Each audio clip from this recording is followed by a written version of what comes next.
Hello students, कैसे हैं आप सभी।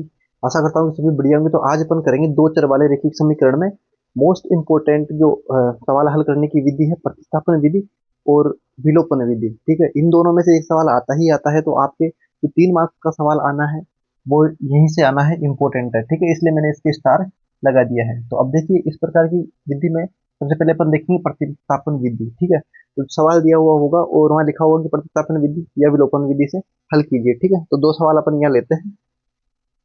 ये वाला सवाल है और इसको अपन को क्या करना है, प्रतिस्थापन विधि से हल करना है। तो देखो, सबसे पहले प्रतिस्थापन विधि के अंदर में क्या करना है कि एक वैल्यू का मान दूसरी के अंदर स्थापित करना है। ठीक है, कैसे? जैसे मानो ये वाला समीकरण अपन ने लिया, तो इसको अपन सरल रूप में ऐसे लिखेंगे, x बराबर 14 माइनस वाई। ठीक है, क्या किया अपन ने, y को इधर ले गए तो इधर जाते माइनस हो गया। तो अपन को यहाँ पे x की वैल्यू है ना जो पता चल गई। ठीक है, x की वैल्यू पता चली। तो अब अपन को क्या करना है, इस x की जो वैल्यू है, x की जो वैल्यू है ना, इसको इस समीकरण में रख देंगे। ठीक है, तो यहाँ अपन x की जगह क्या रख देंगे, ये पूरा x की जगह रख देंगे यहाँ पे। तो देखो क्या करेंगे, 14 माइनस वाई, ये तो अपन ने x की जगह रखा, फिर ये वाला माइनस ऐसे कैसे लगा दिया। ठीक है, और फिर वापस से ये माइनस वाई और बराबर में 4। दूसरे समीकरण में x का मान पहले से निकाल करके रख दिया। ठीक है, दोबारा समझो, ये x प्लस वाई बराबर 14 था, तो इसमें क्या किया, y को इधर ले गए, तो ये इस टाइप से आ गया। अब यहाँ पे अपन को x की वैल्यू पता चल गई है। अब इस वाली वैल्यू को अपन यहाँ रखेंगे। ठीक है, कैसे रखेंगे, 14 माइनस वाई इसकी जगह रख दिया, माइनस का माइनस और वाई का वाई बराबर का 4। ठीक है, अब इसको कैंसिल करेंगे। देखो यहाँ पे 14 या माइनस का वाई और ये फिर वापस से माइनस का वाई और इधर बराबर का 4। अब अपन एक काम करेंगे, इसको जोड़ते हैं, 14 माइनस 2 वाई बराबर का 4। अब देखो, अगर इसको उधर लेके जाते हैं तो इधर आएगा माइनस का 2 वाई बराबर 4 माइनस 14। ठीक है, तो इसके बराबर हो गया माइनस का 10। ठीक है, तो अब इधर देखो, माइनस से माइनस गया तो इधर हो गया 2 वाई बराबर 10।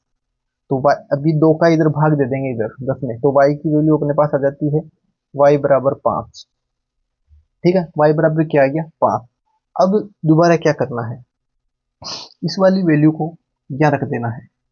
कहाँ रख देना है, यहाँ पे। समझ में आया होगा कि यहाँ से वैल्यू अपन ने इसको ऐसे लिखा और इस वाली वैल्यू को अपन ने यहाँ रखा, यहाँ रख के यहाँ तक सोल्व किया और यहाँ से जो y की वैल्यू आई इसको यहाँ रख देंगे। तो यानी कि अपन एक मान को दूसरी जगह स्थापित कर रहे हैं, दूसरे मान को यहाँ स्थापित कर देंगे। अब देखो, इस सवाल में ये वैल्यू रखते हैं तो क्या आता है, x प्लस, अभी y की जगह क्या रखेंगे, 5, यहाँ पे 5 और ये बराबर में 14। अब एक काम करेंगे, ये 5 इधर ना, इसको इधर ले जाएंगे तो माइनस में हो जाएगा, तो x बराबर 14 माइनस 5, तो इसके आंसर हो गया 9। ठीक है, तो x बराबर 9। तो अब अपन को यहाँ पे दोनों ही चर यानी कि x और y का मान पता चल गया है। देखिए, x का मान है 9 और y का मान है 5। अब ये दोनों ही समीकरणों को संतुष्ट करेगा। देखिए कैसे, 9 और 5 14 और 9 में से 5 गए तो 4। ठीक है, तो ये अपन ने एक सवाल है प्रतिस्थापन विधि से हल किया है। अब मैं आपको दोबारा समझाने के लिए एक सवाल और हल करके बताऊंगा, और ये तरीका आपको अच्छे से समझ गए तो आपके एग्जाम में 3 नंबर पक्के हैं। और ये पास होने वाले स्टूडेंट्स के लिए तो बहुत जरूरी है, बिल्कुल आसान सवाल है, आप आसानी से कर पाएंगे। ठीक है, अब देखो, यह ध्यान देने वाली बात है कि यहाँ पे जो चर है ना, चर वो x और y नहीं है, यहाँ पे चर है s और t। तो मैंने स्टार्टिंग में बताया था कि जो चर है वो x भी हो सकता है, y भी हो सकती है, p हो सकता है, q हो सकता है। जो भी वैल्यू ABCD के हिसाब से जो आती है वो आ जाएगी। ठीक है, और उसका मान फिक्स नहीं होगा। अब यहाँ s का क्या मान आएगा अपन को पता नहीं है। ठीक है, तो अब इसको कैसे हल करेंगे भैया, अब देखो, ये वाला समीकरण था, मैंने स्टार्टिंग में क्या किया था, इसको ऐसे लिखेंगे, कैसे, s को एक तरफ रहने देंगे, t उधर ले जाएंगे, तो यहाँ पे s बराबर 3 प्लस t। ठीक है, ये आ गया। अब इसकी इस वैल्यू को अपन यहाँ रख देंगे। ठीक है, तो यहाँ रखेंगे, क्या होगा, 3 plus T upon 3 plus T upon 2 बराबर 6। इसको और हल करेंगे तो 3/3 plus T upon 3 plus T upon 2 बराबर 6। अब देखो, 3 से 3 का तो ये तो 1 हो जाएगा। ठीक है, इसका क्या हो जाएगा, 1 प्लस अब इन दोनों को जोड़ेंगे क्योंकि दोनों ही t/3 है, t/2 का हो जाएगा 2 और 3 5, 5/6 t, ठीक है, और बराबर में है 6। अब इधर करके बताता हूँ इसको कैसे करेंगे। तो देखो ये वाला एक है ना, जो इधर आके माइनस हो जाएगा। देखो 5/6 t बराबर 6-1, जो ये वाला 1 था ये इधर आते माइनस हो जाएगा, तो यहाँ पे 5/6 t बच जाएगा, ठीक है। अब देखो इधर हो गया 5, ठीक है। अब ये 5 से ये 5 कटेगा तो इधर हो जाएगा t/6 बराबर 1, ठीक है। दोनों में 5 का भाग दे देंगे तो यहाँ पे 1 आ जाएगा और ये 5 चल जाएगा। अब इस 6 को इधर गुणा कर देंगे तो t बराबर 6।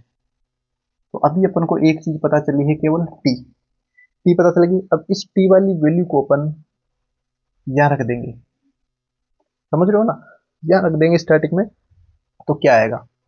तो इधर रख के बताता हूँ मैं आपको, s-6 बराबर 3।